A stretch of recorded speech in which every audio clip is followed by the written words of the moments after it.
física, nós já sabemos que é tudo aquilo que pode ser medido. Então, massa é uma grandeza, tempo é grandeza, porque você pode mensurar, existe um valor. Velocidade, aceleração, força, isso são grandezas físicas.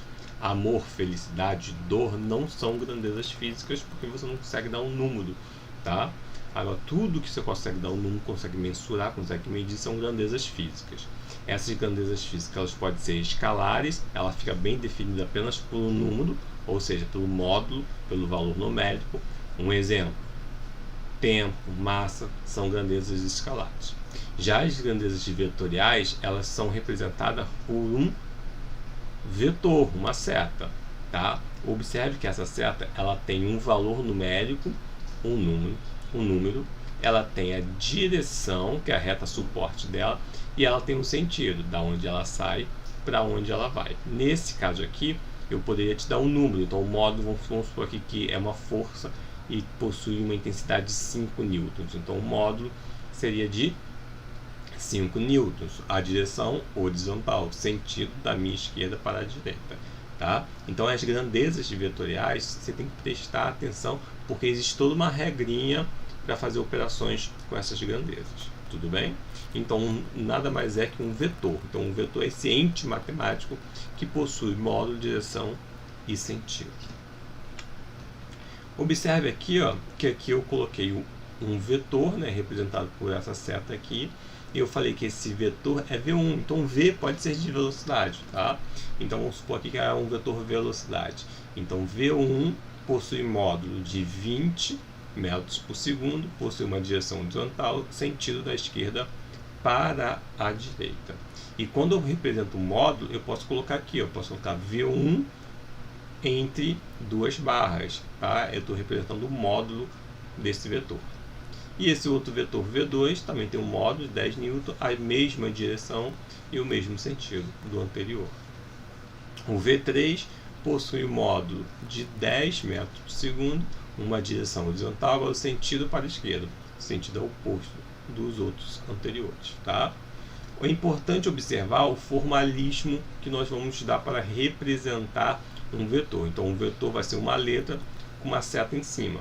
Essa seta em cima da letra é só para indicar que é uma grandeza vetorial. Então, ela vai ter sempre esse sentido aqui, nunca o contrário, quando estiver em cima da letra, tá?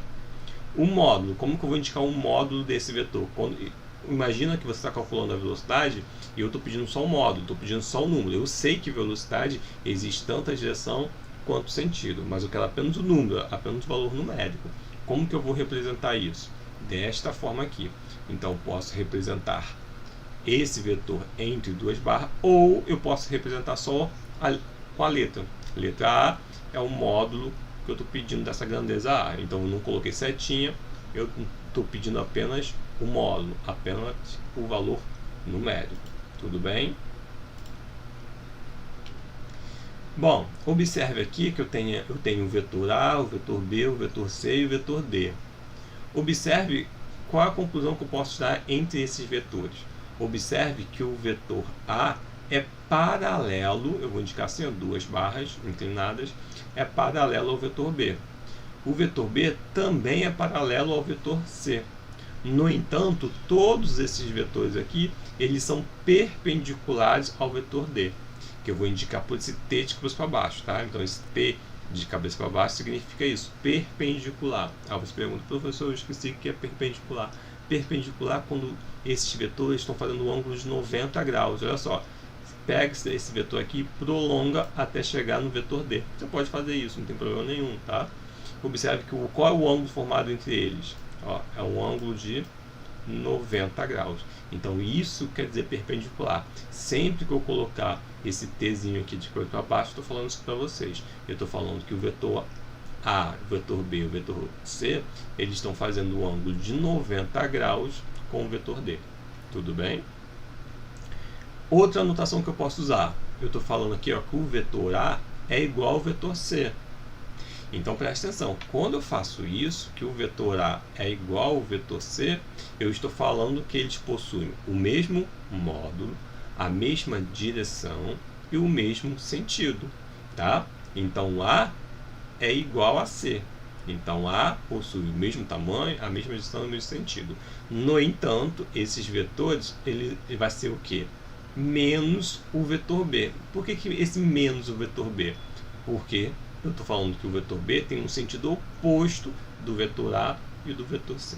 Tá? No entanto, eles possuem o mesmo módulo, a mesma direção, mais sentidos contrários. Tudo bem? Tranquilo?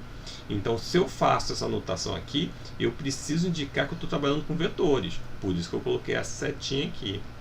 Quando eu tiro a setinha de cima da letra, eu estou falando apenas no módulo, apenas no valor numérico, apenas no tamanho.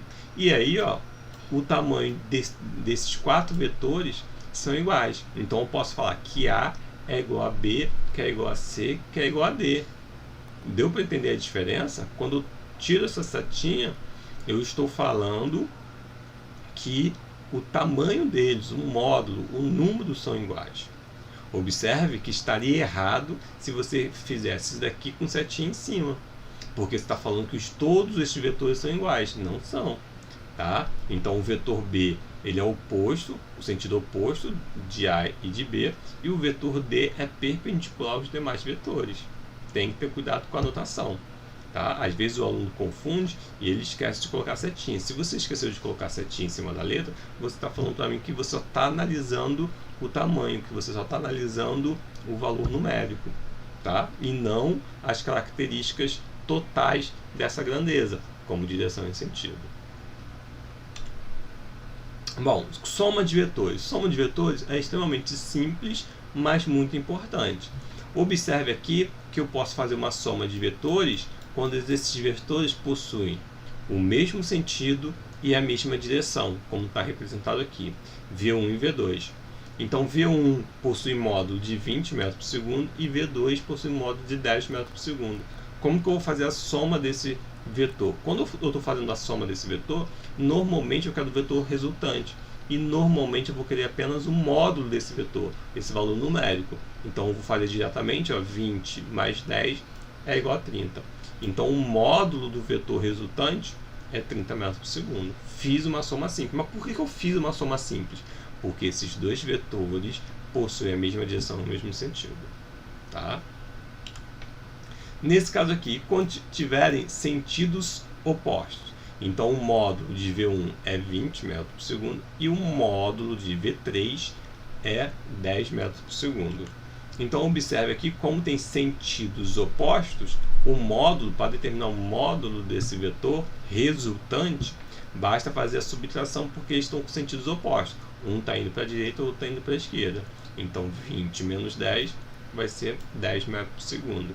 Esse aqui é o vetor resultante. É a diferença desses dois vetores porque eles possuem sentidos opostos. Mas o que eles têm em semelhante? O que eles têm iguais? A direção, isso você tem que ter cuidado.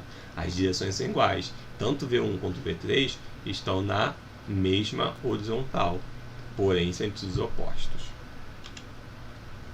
Bom, subtração de vetores. Então imagina que eu tenho aqui, ó, o vetor V1, 20 metros por segundo, e eu tenho V2, 10 metros por segundo. Aí eu te dei esses dois vetores. Observe que esses dois vetores, eles possuem a mesma direção e o mesmo sentido. Mas eu estou pedindo para você determinar para mim V1 menos V2. Como que você vai fazer isso? Bom, se eu estou pedindo V1 menos V2, você vai repetir esse vetor V1 do jeito que ele está, ó, repetir do jeito que ele está, mas eu estou falando para você inverter o sentido do V2, tá? Então aqui, ó, eu inverti o sentido do V2. O módulo continua sendo a mesma coisa. Então eu fiz aqui, ó, V1 mais menos V2. Então observe aqui que vai dar o mesmo resultado da subtração que nós vimos anteriormente. 20 menos 10 é igual a 10 metros por segundo. O que eu quero deixar claro aqui? Se eu tenho um problema e ele pede a subtração de dois vetores, nada mais é que você vai inverter um vetor. É só isso que ele está pedindo. Você fala assim, professor, mas é básico, é só fazer 20 menos 10. Sim, para calcular o módulo é só você fazer 20 menos 10. Mas eu pedi para você representar esse vetor. Então, representar o vetor, faz isso daqui, ó, tá? Então, fica muito mais fácil quando você faz esse desenho aqui. Representa o vetor V1 menos o V2, faz o oposto, inverte o sentido. Tudo bem, gente? Um caso extremamente importante é quando tem esses dois vetores, vetor A e vetor B, e observe que o vetor A ele está na horizontal e o vetor B está na vertical. Observe aqui, se eu juntar esses dois vetores, eu tenho aqui, ó, juntei o vetor A e o vetor B, eu tenho um ângulo de 90 graus, ou seja, esses dois vetores eles são perpendiculares entre si. Quando isso acontece, eu vou unir essas extremidades aqui e o vetor resultante vai ser a hipotenusa desse triângulo retângulo. Então, sempre que vocês forem calcular o vetor resultante de dois vetores, mas um está na horizontal, o outro está na vertical, ou seja, o ângulo formado entre eles é de 90 graus, você vai usar o velho conhecido Teorema de Pitágoras, tá? Teorema de Pitágoras. Isso é muito importante. Não pode esquecer dessa parte aqui. Tudo bem, gente? Bom, observe que até agora eu falei de vetores que estão em um eixo cartesiano. Ou está sobre o eixo Y ou está sobre o eixo X. Mas quando tem um vetor que ele faz uma certa inclinação em relação aos eixos cartesianos. Quando ele está inclinado, é esse vetor aqui, ó. Esse vetor aqui, quando ele está inclinado. Quando ele está inclinado, o que eu vou fazer? Vou colocar no meu plano cartesiano. Observe que ele faz um certo ângulo com o eixo X. Eu vou projetar a sombra desse vetor em cima do eixo X e vou projetar a sombra desse vetor em cima do eixo Y, tá? É esse esquema que eu tenho aqui, ó. Então eu tenho aqui eu chamei de vetor R, eu tenho um Rx e um Ry. Novamente, eu tenho meu triângulo retângulo com um valor angular aqui dentro. Esse valor angular normalmente será conhecido. O que nós vamos fazer então? Nós vamos usar as relações seno e cosseno nesse triângulo retângulo. Para calcular o vetor Ry, eu vou usar a relação seno. Então, sempre que eu vou calcular o Ry, então eu tenho R vezes seno do ângulo. Sempre que eu vou usar Rx, é R cosseno do ângulo. Aí você fala, professor, eu preciso decorar isso? Uma vez que você já sabe isso na trigonometria, você já estudou isso lá na matemática, na trigonometria. Um jeito fácil de achar esses valores, essa equação, é fazer assim, ó. Quem é Rx? Rx é o cateto colado ao ângulo. Colado vai ser cosseno, então é R cosseno do ângulo. Quem é Ry? Ry está distante, tá? Oposto ao ângulo. Então, oposto ao ângulo vai ser seno, R seno do ângulo, tá?